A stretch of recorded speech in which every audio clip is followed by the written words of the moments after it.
The Archaeological Survey of India submitted its survey report on the contentious Bhojshala Temple Kamal Maula Mosque complex in Dhar district to the Madhya Pradesh High Court. According to the report, scientific investigation indicates that the current structure incorporates elements from earlier temples. It was a crucial day in the Bhojshala complex dispute case. The report has been submitted after a 98-day survey. The survey has been ordered to provide crucial insights into the site's heritage and cultural significance. Numerous relics, broken Hindu idols and other findings have been unearthed during the survey.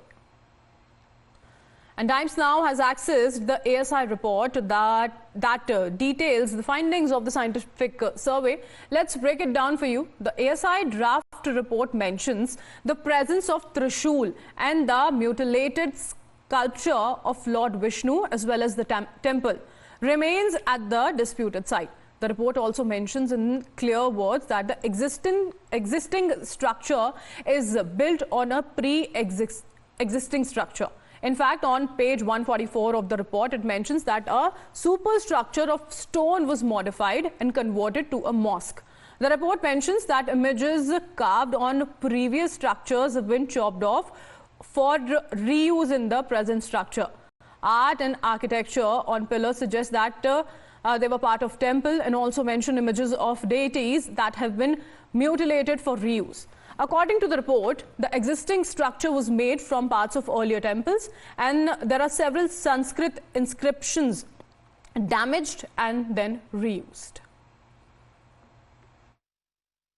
जो court ने वैज्ञानिक पद्धति से, रीति नीति से videography, photography और सभी प्रकार से 50 मीटर की परिधि में आदेश दिया था, उसके आधार पर आज यह रिपोर्ट माननीय हाईकोर्ट में पेश की गई है। तो हमें पूरा विश्वास है कि जिन तथ्यों के आधार पर जो भोजशाला दिखती है, जो भोजशाला देखी जा सकती है, स्तंभ स्तंभ, पाषाण पाषाण, और हमारा यह शुरू से दावा रहा है कि यह राजा भोज द्वारा सन 1034 में निर्मित मां सरस्वती मंदिर है, भोजशाला है, परमार कालीन यह स्मारक होगा। तो हमें पूरी उम्मीद है कि जिन मांगों को लेकर हम माननीय हाईकोर्ट में गए हैं कि हिंदू समाज का पूर्ण आधिपत्य भोजशाला पर हो, वहां पर नमाज बंद हो, मां वाग देवी की प्रतिमा लंदन से लाकर गर्भगृह में स्थापित की जाए।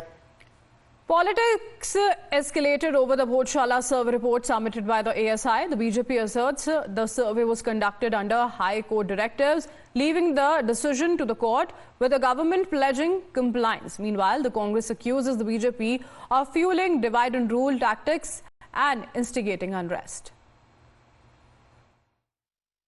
हाई कोर्ट के आदेश पे धार स्थित भोजशाला मंदिर का जो एएसआई का सर्वे चल रहा था, वो आज 98 दिन बाद उसकी रिपोर्ट आज न्यायालय में सौंप दी गई है। न्यायालय ने, इंदौर हाई कोर्ट ने 11 मार्च को उसको लेकर आदेश जारी किए थे। 22 मार्च से सर्वे प्रारंभ हुआ था और ये 98 दिन 27 जून तक चला।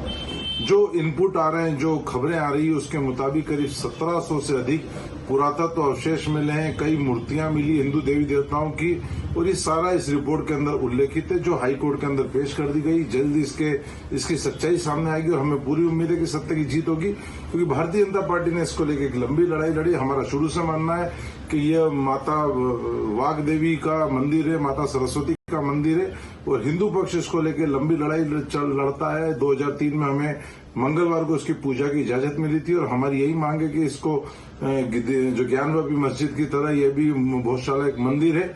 मुस्लिम आक्रांताओं ने इसको मस्जिद के रूप में तब्दील किया था, और हमें उम्मीद है कि सत्य की जीत होगी, हिंदू पक्ष की जीत होगी, और जो इतने वर्षों की जो लड़ाई है उसका नतीजा सामने आएगा।